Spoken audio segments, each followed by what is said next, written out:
ఇక MRPS TS రాష్ట్ర అధ్యక్షులు మేడి పాపన్న ఆదేశాల మేరకు జిల్లా నూతన కార్యవర్గాన్ని ఎన్నుకున్నట్లు ఆ సంఘ రాష్ట్ర వర్కింగ్ ప్రెసిడెంట్ కథరపు ప్రవీణ్ తెలిపారు. ఆదిలాబాద్ పట్టణంలోని ప్రెస్ క్లబ్లో ఏర్పాటు చేసిన మీడియా సమావేశంలో నూతన కార్యవర్గానికి సంబంధించిన వివరాలను వెల్లడించారు. జిల్లా అధ్యక్షుడిగా సుంకే రమేష్, ప్రధాన కార్యదర్శిగా ఊసన్న, ఉపాధ్యక్షులుగా జయేందర్, కార్యదర్శిగా అక్షయ్, బేల మండల అధ్యక్షులుగా ఏమూర్ల గణేష్, జైనత్ మండల అధ్యక్షులుగా గజానన్ను ఏకగ్రీవంగా ఎన్నుకున్నట్లు తెలిపారు.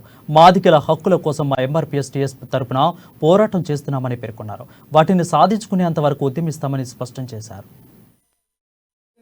అదేవిధంగా ఎంఆర్పీఎస్ జిల్లా ప్రధాన కార్యదర్శిగా ఊషన్న గారిని, మరియు అదేవిధంగా ఎంఆర్పీఎస్ జిల్లా ఉపాధ్యక్షులుగా సుంకే రమేష్, సుంకే జయేందర్ గారిని, మరియు అదేవిధంగా ఊషన్న మాదిగ జిల్లా ప్రధాన కార్యదర్శి, అదేవిధంగా కార్యదర్శిగా బొల్లి అక్షయ్ గారిని, మరియు బేలా మండల అధ్యక్షులుగా యమూర్ల గణేష్ గారిని, జైనత్ మండల అధ్యక్షులుగా గజానంద్ మరియు నవనీత్ గారిని, అంతేకాకుండా ఇంద్రవెల్లి మండల అధ్యక్షులుగా బోషాల విజయ్, మరియు ఊట్నూరు మండల అధ్యక్షులుగా మేకల పోషన్న, మరియు నాగూర్ మండల అధ్యక్షులుగా సుంకే కృష్ణ, అదేవిధంగా బోత్ మండల అధ్యక్షులుగా కత్తి ప్రణయ్, మరియు ఎంఆర్పీఎస్ నాయకులందరూ కలిసి ఇలాని ఏకాగ్రీవంగా ఎన్నుకోవడం జరిగింది.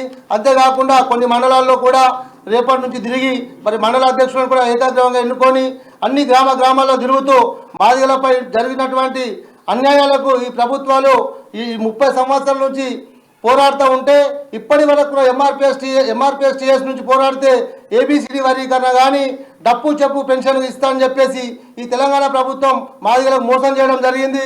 ఈ జిల్లా కమిటీ తరపు నుంచి మా రాష్ట్ర అధ్యక్షులకు కృతజ్ఞత తెలుపుతూ ఈ యొక్క మా అధ్యక్షుల ఆదేశానుసారంగా ఈరోజు ఈ కమిటీని